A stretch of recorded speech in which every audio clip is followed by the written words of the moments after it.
Welcome back to another edition of Locked In CFB, where we give football intel to the modern fan. Today, we're going to give a brief recap and wrap up of the Military Bowl in which we saw Virginia Tech ultimately really put it on Tulane. And as you know from the our preview of the Military Bowl, we expected Tulane to come out and play a lot better. We didn't think that they were going to run away with this game. We thought they would win a close, really ugly game. And for much of this game, it was very close. And throughout the entire thing, it was very ugly.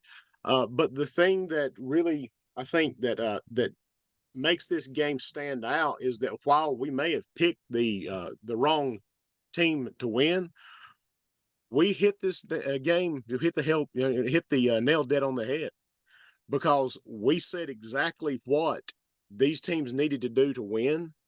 And the problem that we have seen, at least with our assessment of this game from where we were coming from in the preview, is that we must have been in the locker room or in the coach's office of Virginia Tech, because they did every single thing that we said they must do to win, and Tulane essentially tried to do everything we said they needed to avoid in order to win. So that makes it kind of interesting. Maybe we didn't pick the winner, but we sure told you how this game might unfold. What do you say, Chance? Yeah, I say let's get into the film because I think a lot of people need to get the Briar, and that is on the green wave roll. If you look at Definitely. this, yeah, if you look at this first play, we said that Tulane likes to bring the pressure, have four guys minimum rushing, but usually in the 5 to 6 range. And if you bring four, then the quarterback tends to get out of the pocket and run for a good gain. Well, in this game, early on, looks like Virginia Tech wanted to test their luck. Tulane was sending five. They was crossing, doing the cross stunts on their D line, and we'll see what happens. They come in doing their cross stunt, and they get back there. It's a wet day, rainy day. They scoop it. They score it in the backfield. Quick touchdown to start the game. A lot of momentum going their way. And when this hit, I was like, "Wow!" I was like, "Didn't we say that's exactly what Tulane does?" Yes, we did. No, and another thing too, just right here is a perfect spot. One of the things too that we mentioned was Virginia Tech. Clearly, this demonstrates it has no clue how to pick up crossing, stunting defensive linemen or blitzing linebackers. There are huge gaps that will open up in what they're trying to block, and someone will squirt through just like that they did right here. So if you stick with this plan, it can help you.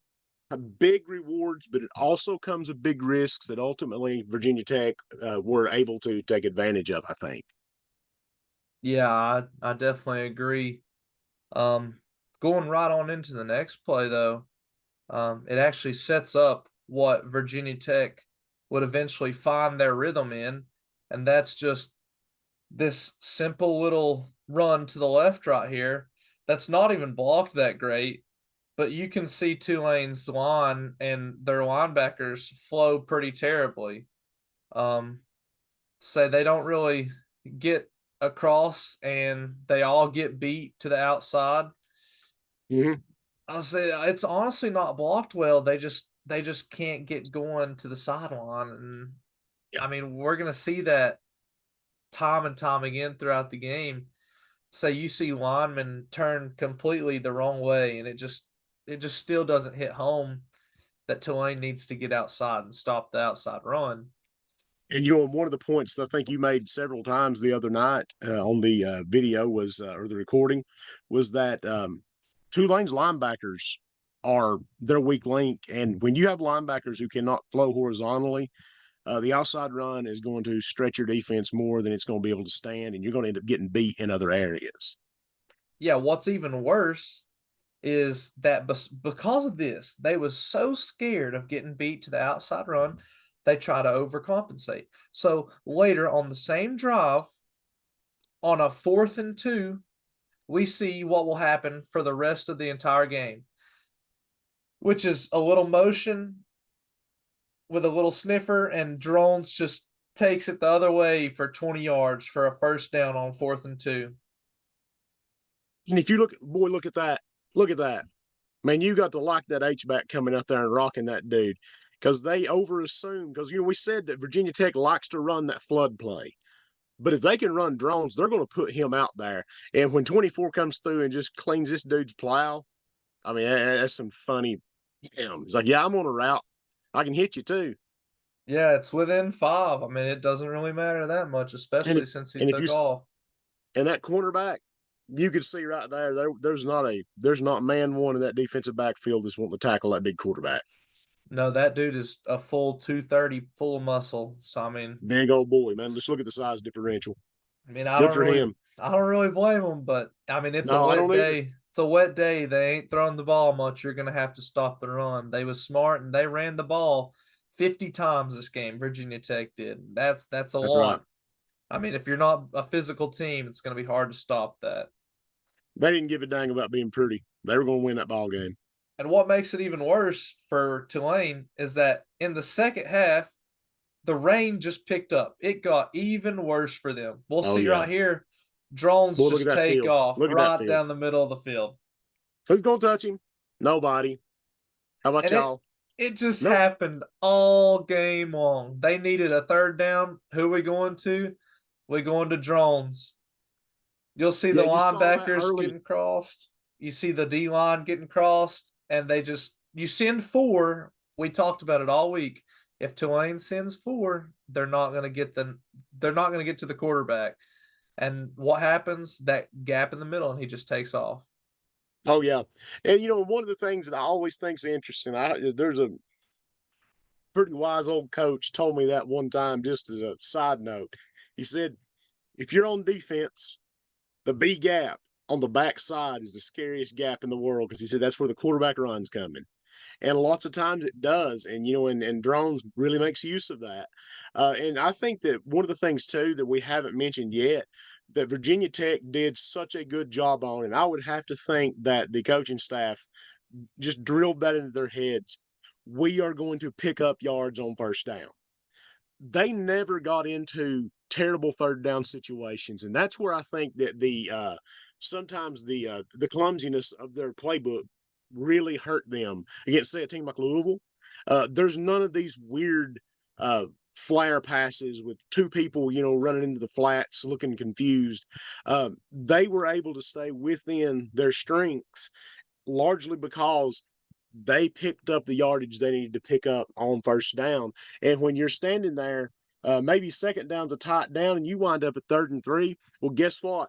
You got Drones back there at quarterback who's fixing to just fall into the line and get you 4 yards. And that game plan worked. I mean, they rode it all the way to a bowl win, in the first winning season in several years for Virginia Tech. So, heck, good for them. Anything Yeah, else? let's say I mean, I know we called Tulane to win this game, but we got every little aspect of the game right. It's just that Virginia Tech executed and did what they was supposed to win, and Tulane did not. And that can be said Exactly. for coaching. And I mean, we can't be on the field to tell them what to do. We have no influence, but we can look at it and say, this is what you need to do. And Virginia Tech did what they needed to do. And I'll tell you something too on that. And maybe we can chalk it up to the interim status because I know Tulane head coach Willie Fritz. That dude left town real quick, and he didn't take anybody with him.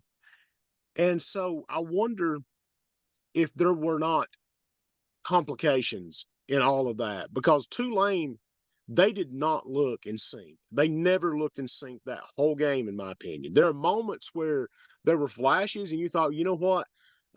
They're a good team. They're going to catch traction. And it just never happened. One in particular, and I'm sure that we don't have film of this sequence because, it's what it is a sequence of several plays. But do you recall when they were on one of the times when they were in the red zone? And I'm telling you, I would have lost my ever loving mind if an offensive coordinator had put together the string of 3 plays that Slade Nagel did. When they botched communication on the first play, the quarterback and the wide receiver got tangled on the second play, didn't know if it was a jet sweep or what. So Horton had to keep it for just basically to get back to the line of scrimmage. And then there was there's also the one where they ran the worst trick play in the history of time and ended up losing 14 yards on a down on the goal line. Yeah, and this wasn't early There in were the so game. many things that were just like, oh my God, what is happening? But I have to believe that there was a lot of it seemed like there was a lot of turmoil with Tulane. Now, can we know that? No, we can't. But can you watch a game and say there's something really not working correctly here? Yeah, I think you can, and that definitely was part of the Tulane problem. Yeah, I don't think we'll see Tulane having as good of a year next year. And No, I don't think so either. with that being said, we'll catch you next time on Locked In.